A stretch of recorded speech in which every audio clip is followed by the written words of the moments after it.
एक ऐसी टीचर है जो देखने में स्टूडेंट के जैसी लगती है और वो लाखों ऐसे लोगों को ट्रेन कर रही हैं जो टीचर्स बनना चाहते हैं। इतनी कम एज में जो वो काम कर रही हैं वो हम सब के लिए, यानी आप लोगों के लिए, मेरे लिए, पूरी दुनिया के लिए एक बहुत बड़ी इंस्पिरेशन है। Let's give an energetic and warm welcome to the one and only Himanshi Singh.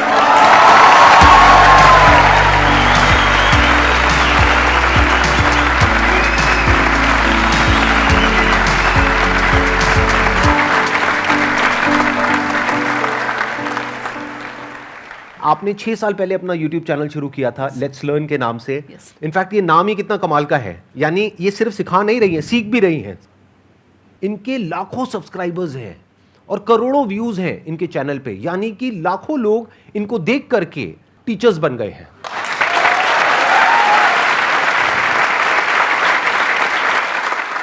Thank you sir for having me here.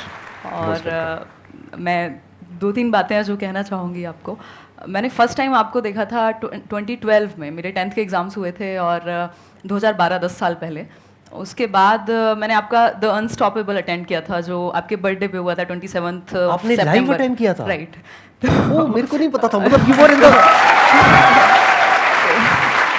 आप त्यागराज स्टेडियम में वहाँ पे जो हुआ था वहाँ पर थे आप? बिल्कुल। आज सुबह मेरी सिस्टर ने भी यही कहा मुझे, 3 बजे हम मैसेज पे बात कर रहे थे, थोड़ा मैं काम कर रही थी, कि शी साइड के अच्छे से करना। और last time I heard Sandeep Maheshwari was in Thyagraj with you, और नेक्स्ट टाइम भी मैं जब उनको देखूंगी, वो एक्चुअली यूट्यूब नहीं देखती हैं, बहुत कम देखते हैं, तो तेरे साथ ही देखूंगी, तो वीडियो का मेरे को इंतजार रहेगा। तो मतलब मुझे भी थोड़ा सा अच्छा लगा, वो टाइम बिल्कुल याद आया।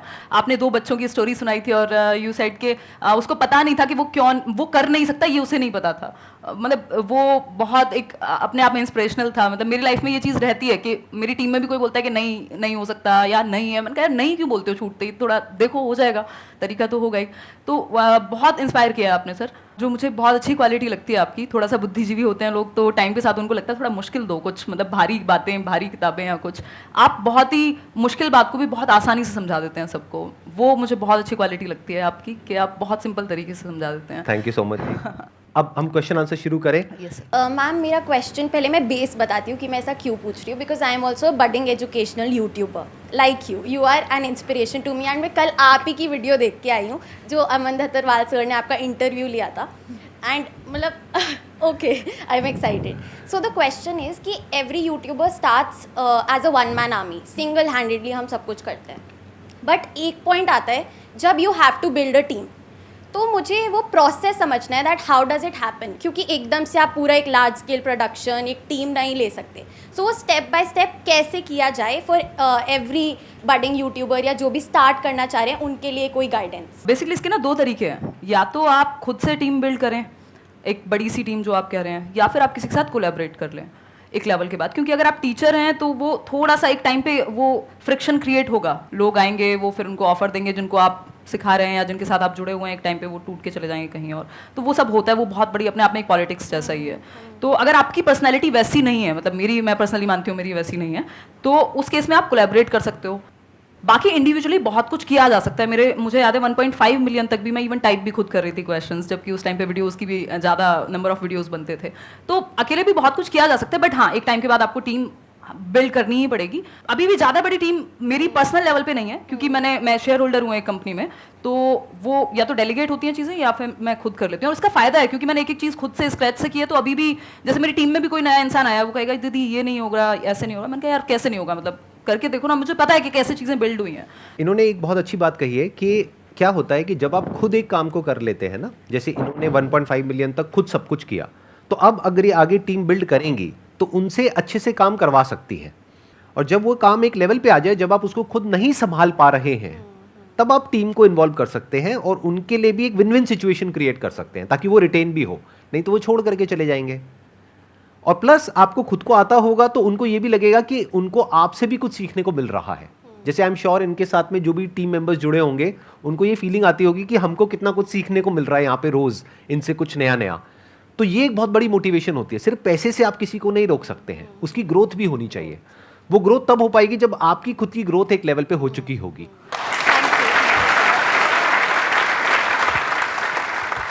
सर मैं एक डिफेंस एस्पिरेंट हूँ और मैं सीडीएस टारगेट कर रहा हूँ।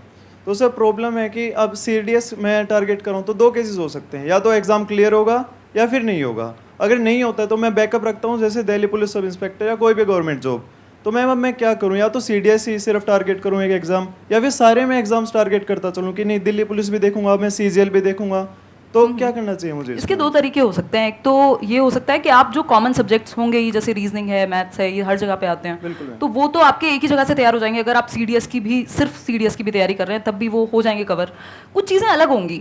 तो मुझे लगता है कि अगर आपके जो कॉमन सब्जेक्ट्स हैं उनको आप पैरेलली प्रिपेयर कर रहे हैं, और एक टाइम के बाद आपको लगता है पहले आप CDS पे ही फोकस रखिए, उसके बाद आपको लगता है कि CDS एक लेवल का तैयार है, तो जो बाकी एग्जाम्स भी, क्योंकि ऐसा नहीं है ना, हमारे हाथ में नहीं है कंट्रोल कि कब आएगा एग्जाम कौन सा, तो हम फिल तो सारे ही करेंगे, एटलीस्ट जो सेम कैटेगरी में हैं, आसपास के हैं। तो उस केस में जब आपने जो कॉमन सब्जेक्ट्स हैं वो पढ़ लिए होंगे, जो आपका मेन एग्जाम है, जो आपका प्लान है, जैसा कि आप कह रहे हैं, और उसके बाद जो बाकी बचे हुए कुछ सब्जेक्ट्स ही होंगे, थोड़ा बहुत ही चेंज होता है, वो आप जब वो एग्जाम आने वाला हो उस दौरान तैयार कर सकते हैं। तो दोनों चीजें हो जाएंगी। बट एक टाइम पे मतलब एटलीस्ट 6 महीने 3 महीने तो आप एक एग्जाम को प्रॉपर दीजिए, ताकि एक लेवल आपका तैयार हो जाए कॉमन सब्जेक्ट्स का। बिल्कुल मैम। और सर सेकंड केस हो सकता है कि मैं क्लियर कर लूँ, तो देन सर मुझे SSB के लिए जाना होगा। SSB सर अब एक साइकोलॉजी टेस्ट होता है, पर्सनल टेस्ट। तो सर अब मैं अपनी पर्सनैलिटी एक ऑफिसर जैसे कैसे बना सकता हूँ? मैं कैसे अपना जो सोचने का तरीका है एक ऑफिसर जैसा कर सकता हूँ? आपको क्या करना है, ऐसे लोग जो वो बन चुके हैं, जो आप बनना चाहते हैं, जिस भी फील्ड में हैं, उनके आपको इंटरव्यूज मिलेंगे ऑनलाइन। आप उनके इंटरव्यूज देखते चले जाइए। उसमें से भी कुछ ऐसे लोग होंगे जिनके जैसा आप बनना चाहते हैं, यानी कि वो आपका आइडल है। बिल्कुल तो सर। उनके इंटरव्यूज आप बार बार देखिए, 2 बार देखिए, 5 बार देखिए, 10 बार देखिए, 20 बार देखिए। तो क्या होगा, धीरे धीरे आपके बिहेवियर में वो चीज उतरने लग जाएगी और आप उन्हीं की तरह बिहेव करने लग जाएंगे। बिल्कुल sir. Right? Okay, thank you sir. Most welcome. Sandeep sir, I would really like to say one thing. Thank you to you and your team members. हर किसी के लाइफ में अलग हार्डशिप्स रहते हैं, इमोशनल ट्रोल हो जाता है, मतलब लगता है कि यार सामने वाले को आप कितना समझाओ नहीं समझ रहा है, तो फिर खुद के अंदर लगता है कि कहीं हम ही तो गलत नहीं है। आपकी क्या, मेरी भी बहुत ट्रोलिंग होती है।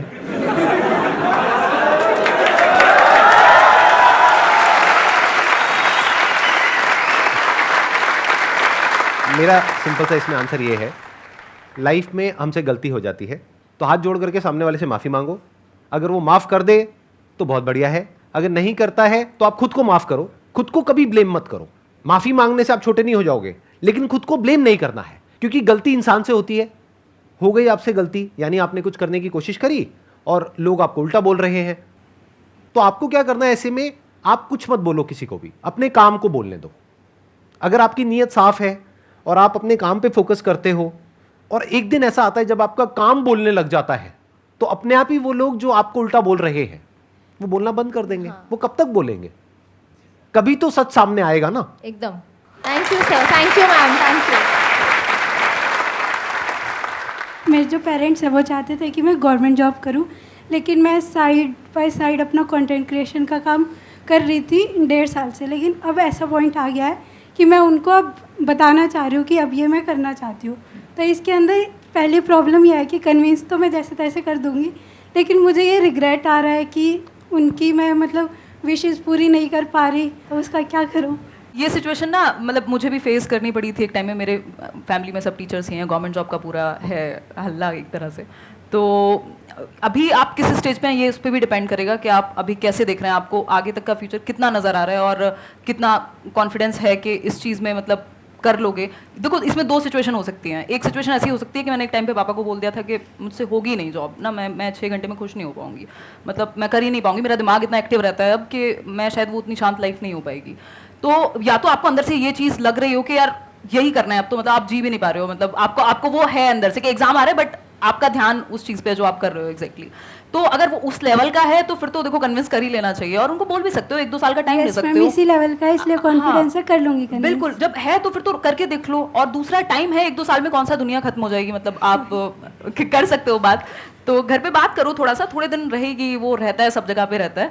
और मतलब मैं वैसे कहती थी अपने दोस्तों में एक टाइम पे कि यार पैशन ना आपको समझ आता है, थोड़ा बहुत उनको आ जाएगा, बट उनको ना वो बाहरी मटेरियलिस्टिक चीज़ें या सोसाइटी की अगर हम बात कर रहे हैं या पेरेंट्स की भी कुछ हद तक, क्योंकि उनको आपकी सिक्योरिटी चाहिए, उनको ऐसा नहीं है कि आपसे कोई बहुत बड़ा पैसा चाहिए या कुछ, तो वो टाइम के साथ आ जाएगा अपने आप, फिर वो चीज़ अपने आप ही आपकी साइड लाइन हो जाएगी, आप खुद ही उनको भी आंसर मिल जाएगा। और इवन लास्ट ईयर भी आई थिंक वैकेंसी आई थी, तो मेरी मम्मी कह रही थी कि फॉर्म फिल कर दे। मैंने कहा मम्मी कैसी बातें करती हो और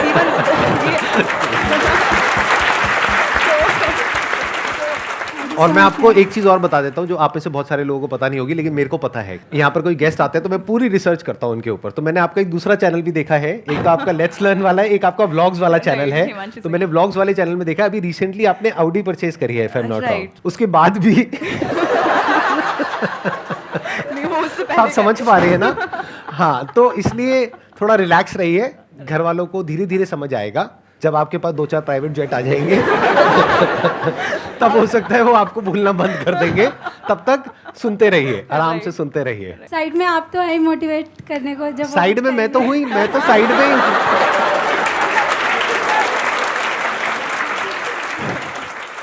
hello sir. Hello ma'am. Ma'am first of all आप बहुत क्यूट हो रियलिटी में।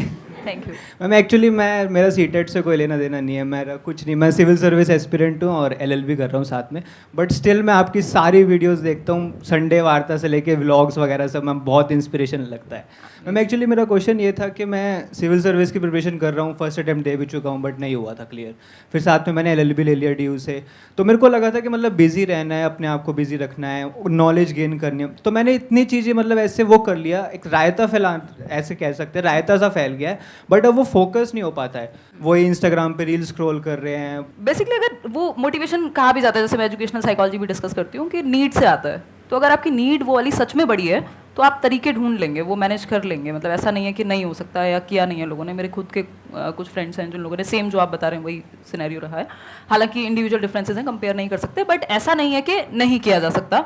अगर आपकी वो नीड बहुत बड़ी है तो आप वेज ढूंढ लेंगे, और रील से तो वैसे भी कोई भला होने वाला है नहीं आपका। मतलब थोड़ा बहुत कभी देख लो तो समझ में आता है, बट वो तो मतलब हम इतने छोटे तो नहीं रहे ना कि हम अपना भला ना समझ सकें, तो इवेंचुअली तो वो हमें नुकसान ही पहुंचाएगा। मैम वो वहीं अटका रहता है दिमाग के, नहीं यार छोड़ो। ऐसा क्या मिल रहा है रील में? तो मैम पढ़ाई की तरफ, पढ़ाई से या कुछ प्रोडक्टिव काम से दिमाग हट के मतलब अनप्रोडक्टिव चीज़ों में हाँ, जा तो वो रहा है। आसान है ना, मतलब वहाँ पे अच्छा सर तो सब कुछ ही आसान है, बट मतलब वो कंपैरेटिवली इजी है ना, वहाँ थोड़ा सा पेन होता है। अगर आप पढ़ने बैठोगे मन भी इधर उधर भागेगा, तो वो तो आदत डालनी वो अगेन नीड बहुत बड़ी नहीं है जब तक, तब तक तो आप ऐसे इधर उधर घूमोगे। अगर वो नीड बहुत बड़ी हो जाएगी, जिस दिन आपको लगेगा कि ये चीज़ सच में इंपॉर्टेंट है, आप वेज ढूंढ लोगे, कुछ भी करके वो अपने आप उठ भी जाओगे, कर भी लोगे, पता नहीं क्या क्या कर लोगे। तो सारा खेल वही है, अगर सच में अंदर से उतनी उस लेवल की नीड ही नहीं है तो फिर खुद को भी धोखा मत दो और आसपास वालों को भी। मतलब सारा खेल उसी का है कि आप सच में कितना चाहते हो। Thank you ma'am, thank you.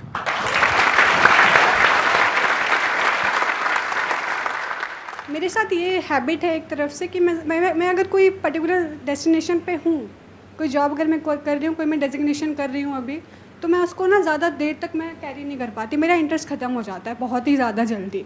जो कि मेरे फ्रेंड्स कहते हैं तुझे चीज़ों को कैरी करना चाहिए, और मेरे पेरेंट्स भी इस चीज़ को लेकर मुझे काफ़ी कहते हैं तेरा काफ़ी रिसेंटली मैंने भी CA के लिए अटैम्प्ट किया था, फिर मेरा दिमाग मतलब हट गया, वहाँ से प्रॉपर डाइवर्ट हो गया, फिर मैंने कस्टमर सपोर्ट ज्वाइन कर लिया, तो मेरा इंटरेस्ट बहुत जल्दी लॉस हो जाता है, और इसकी वजह से मुझे काफ़ी ज़्यादा प्रॉब्लम्स भी फेस करनी पड़ रही है, क्योंकि मेरा करियर एक तरफ से रुक गया है, हर जगह मैंने हाथ मार लिया और कुछ भी नहीं है मेरे पास अभी। तो मुझे ये एक तरफ से मुझे जानना है कि मीन्स एक जगह पर कैसे रुके। तो ये सर से क्वेश्चन था कि मुझसे था? मैम आप दोनों से ही है क्वेश्चन। अच्छा, आप ये कह रहे हैं कि एक जगह पे टिक नहीं पा रहे हैं, बट मुझे लगता है कि अगर आप सच में काम कर रहे हो, मतलब जो भी आप अलग अलग जॉब्स कर रहे हो, अगर वहाँ सच में एक्सपीरियंस ले पा रहे हो और ईमानदारी से वो चीज़ कर रहे हो, सीखने को मिल रहा होगा बहुत कुछ, तो नुकसान नहीं है उस चीज़ में। मतलब कई बार हमें क्या चाहिए, हमें सारे आंसर्स पहले से चाहिए, बिल्कुल सेट होना चाहिए, स्क्रिप्ट थोड़े ना है, मतलब जिंदगी है, थोड़ा बहुत तो इधर उधर जाएगी। तो अगर आप सच में काम कर रहे हो, चिंता तब होनी चाहिए। अभी मेरे पास एक टीम मेंबर हैं, तो वो कल परसों कहने लगे कि दीदी मुझे ना इस बात की टेंशन हो रही है, किसी ने मेरे से पूछ लिया कि फ्यूचर का क्या है या क्या सोचा है। तो मैंने कहा तुम्हें इस बात की टेंशन क्यों है? टेंशन उन लोगों को होनी चाहिए जो कुछ नहीं कर रहे हैं। तुम यार मेरे सामने बैठे हुए हो, मेहनत करते हो, इतने मेहनती हो, 4 चीजें सीखते हो, फिर किस बात की टेंशन है? ग्रोथ तो हो ही रही है ना। तो जब कुछ ना कुछ कर ही रहे हो तो फिर नुकसान तो नहीं होने वाला, एटलीस्ट कुछ ना कुछ तो कर ही लोगे, मतलब वो सीख तो रहे हो ना एटलीस्ट। तो वो सीखना इंपॉर्टेंट है। अगर आपको अभी नहीं मिल रहा जवाब के एग्जैक्टली क्या करना है, मिल जाएगा, बट प्रोडक्टिव अगर आप हो, सच में कुछ कर रहे हो मेहनत से, तो इवेंचुअली सही दिशा ही होगी। ऐसा नहीं है कि कोई कि मतलब आप गलत जगह पे जा रहे हो। वो प्रॉब्लम तब है जब आप बैठ के डे ड्रीमिंग कर रहे हो। अनटिल अनलेस आप काम कर रहे हो तो फिर तो कुछ ना कुछ तो सीख ही रहे हो। एक है कि मैं क्या करना चाहता हूं या चाहती हूं, एक है प्रैक्टिकली आपको ये देखना होगा कि आप किस काम में एक्चुअल में अच्छे हो। जैसे अभी आपने बोला कस्टमर सपोर्ट डिवीजन में आप हो, तो कस्टमर सपोर्ट से क्या कनेक्ट होता है? सेल्स। और सेल्स में इतना पोटेंशियल है जिसकी कोई हद नहीं है। हो सकता है मैं आपसे पूछूंगा आप क्या करना चाहते हैं, आप कहेंगे मैं सिंगर बनना चाहती हूँ, मैं डांसर बनना चाहती हूँ, मैं ये बनना चाहती हूँ, मैं वो बनना चाहती हूँ। उसको छोड़ दीजिए। आप ये देखिए कि आप एक्चुअल में किस काम को करने में अच्छे हैं, जहां पे आपको रिजल्ट अच्छा मिलता है, जहां पे आपको एप्रिसिएशन मिलता है, जहां पे आपको ये लगता है कि हाँ मैं इस काम को कर सकती हूं। जो अभी आपने बोला मैं उसी पॉइंट को आगे बिल्ड कर रहा हूं, that could be customer support. तो अब आप इससे एक रिलेटेड लाइन है, दैट इज सेल्स। सेल्स से रिलेटेड लाखों बुक्स हैं, उसमें से जो कुछ कमाल की बुक्स हैं उसको आप पढ़ना शुरू कर देते हैं, तो ऑटोमेटिकली आपका जो दिमाग है वो सेल्स में आगे बढ़ता चला जाएगा। तो उसके लिए आपको क्या करना है, अपना पूरा फोकस डाला सपोर्ट को समझने में। आपने बोल तो दिया सपोर्ट, कस्टमर सपोर्ट, ये कोई छोटी चीज नहीं है। एक कंपनी के लिए कस्टमर से इंपॉर्टेंट कुछ नहीं है। अगर कस्टमर कंपनी को छोड़ देगा तो कंपनी बंद। तो customer support is very very important department, जिसको हम कई बार छोटा समझ लेते हैं। हमें लगता है I am in customer support. नहीं, it is not a small department. तो आप पहले समझिए कस्टमर सपोर्ट क्या होता है। अभी तो आप बाई चांस उस फील्ड में चले गए हैं, आपने कहीं अप्लाई किया, आपको जॉब मिल गई, but you are not an expert in that field. आप ये नहीं कह सकते कि मैं दुनिया की बेस्ट कस्टमर सपोर्ट एग्जीक्यूटिव्स है उसमें से एक हूं, कि अगर मेरे पास में कोई कस्टमर आता है डील करने के लिए, चाहे 1-on-1, चाहे ऑनलाइन, चाहे कैसे भी, I can convert that customer. ये कॉन्फिडेंस अभी आप में नहीं होगा। तो अगर ये कॉन्फिडेंस आप डेवलप कर पाए, अपनी स्किल्स को अपग्रेड कर पाए, सीख पाए और अपने आप को ऐसा बना पाए कि जो कंपनीज हैं वो आपको रिक्रूट करना चाहें बेस्ड अपॉन रिजल्ट्स। क्या आप बताएं कि देखिए पिछली कंपनी में मैंने 1 साल तक काम किया, इतनी सेल्स मैंने जनरेट करी उस कंपनी के लिए, तो क्या उसका जो कॉम्पिटिटर है वो आपको डबल सैलरी नहीं देगा? उसको नहीं दिखेगा कि वो कितना कमाएगा आपको पैसा दे करके। वो पैसा दे करके आप पे एहसान नहीं कर रहा है, वो अपनी कैलकुलेशंस करेगा। तो अपने आप को इस लायक बना लो कि लोग आपके पीछे आए, कंपनीज आपके पीछे आए।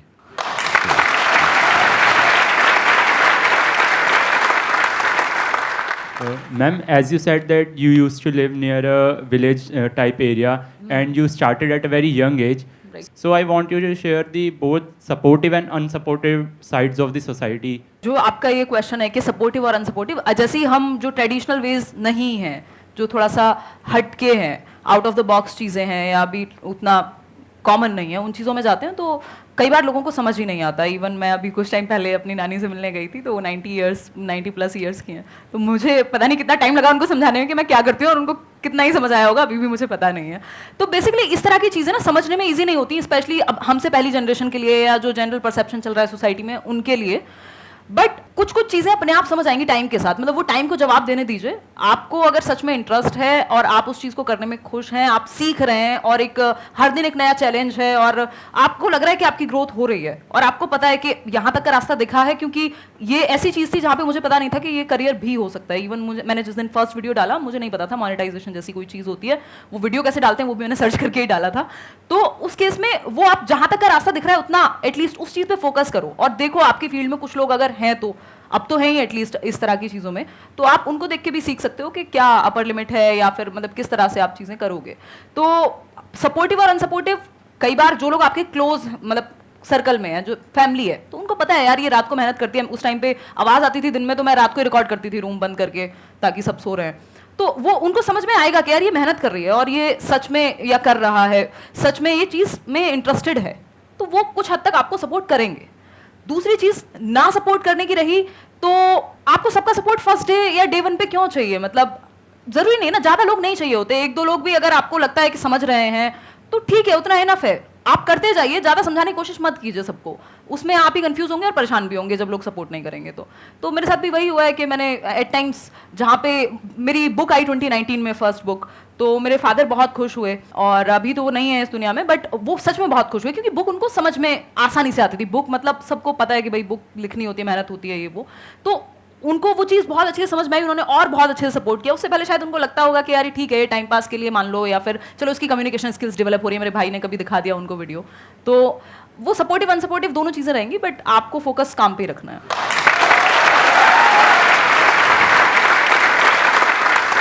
मेरे अंदर से सही में एक क्वेश्चन आ रहा है आपके लिए, मैं पूछ सकता हूँ बिल्कुल आपसे सर, बिल्कुल। कि इतनी कम एज में इतनी मेच्योरिटी आई कहाँ से आपके अंदर?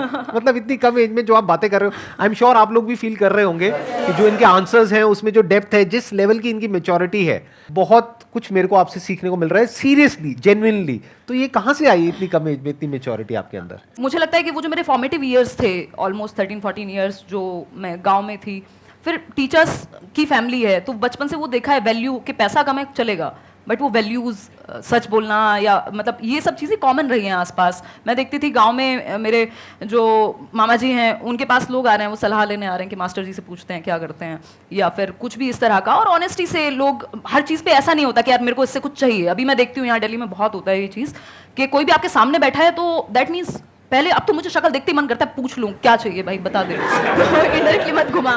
तो वो एक वो जो एक प्योरिटी है, वो चीज़ वहाँ से आई। फिर फादर भी हमेशा उसी तरह की बात, फैमिली बहुत ज़्यादा मैटर करती है मतलब इस चीज़ में मेरे ये। और दूसरा जो एक्सपीरियंसेस रहे हैं अलग अलग तरह के, क्या ये जो आपने स्क्रैच से अपना ये शुरू किया और अपना ये पाथ बनाया और 6 साल में जो कुछ भी किया, उसने भी एक बहुत बड़ा रोल प्ले किया होगा सर? उसने क्योंकि वहाँ पे आपने ये बहुत कुछ सीखा होगा वहाँ बिल्कुल से। सर, बिल्कुल ये बात आप सही कह रहे हैं कि मतलब मैं अभी एक टेड टॉक भी हुई थी तो मैं वही कह रही थी, टाइटल था कि why not to become a millionaire, and I am saying this after becoming a millionaire myself. तो मैंने ये कहा था कि आप मिलियनेयर इसलिए मत बनिए, पैसे में प्रॉब्लम नहीं है, आप भी कहते हैं, ये मैंने आपके सेशंस में भी देखा है कि पैसे में प्रॉब्लम नहीं है, आप पैसे को यूज़ कीजिए, जो करना है करिए, खुश रहिए, उसको एंजॉय करिए, बट इसलिए मिलियनेयर मत बनिए क्योंकि सबने कहा है कि हसल करनी होती है, पैसा बहुत अच्छी चीज़ है और पता नहीं ये हो जाएगा, उसके बिना आप प्रूव नहीं कर पाएंगे, उसके बिना आप इंसान ही नहीं है, मतलब आप काम के ही नहीं है अगर आप पैसा नहीं कमा रहे, आप अच्छी पोस्ट पे नहीं है, आपकी लोग मतलब वाहवाही नहीं हो रही है सोशली। इसलिए पैसा मत कमाइए, पैसा इसलिए कमाइए या फिर कुछ भी करिए इसलिए करिए क्योंकि आप वहां तक पहुंचते पहुंचते जो बन जाएंगे वो इतनी वैल्यूएबल चीज़ है, आपकी डिसीजन मेकिंग, आपकी रिस्क टेकिंग। बेसिकली आप बिजनेस या कोई भी काम जब रिस्क टेकिंग, मतलब जो भी ऐसा काम है जो थोड़ा सा पाथ से हटके है, जो नॉर्मल ट्रेडिशन से हटके है, वहां पे आप लाइफ सीखते हैं। मतलब बिजनेस क्या है, लाइफ के जैसा है, जो मुझे समझ में आया है, या कोई भी नया काम जिसमें इम्परमानेंस है, कभी भी खत्म हो सकता है, लाइफ भी कभी भी खत्म हो सकती है। दूसरा, रिस्क लेना ही पड़ेगा आपको, आपकी जो स्टेबिलिटी है, मतलब जैसे लाइफ चलती है वैसे ही कुछ भी आप नया करते हैं तो वो वैसा ही है, आप जिंदगी सीख रहे हैं, अगर आप काम सीख रहे हैं, कुछ भी काम कर रहे हैं, तो वो बहुत कुछ सिखाया है मुझे। तो इसलिए मतलब पैसा कमाइए या अच्छा काम करिए, कुछ भी करिए, इसलिए कि आप वो जो बन जाएंगे वहां तक पहुंचते पहुंचते, वो उसकी वैल्यू मतलब पैसे में तो नहीं रहेगी एटलीस्ट। तो दैट्स व्हाट आई फील।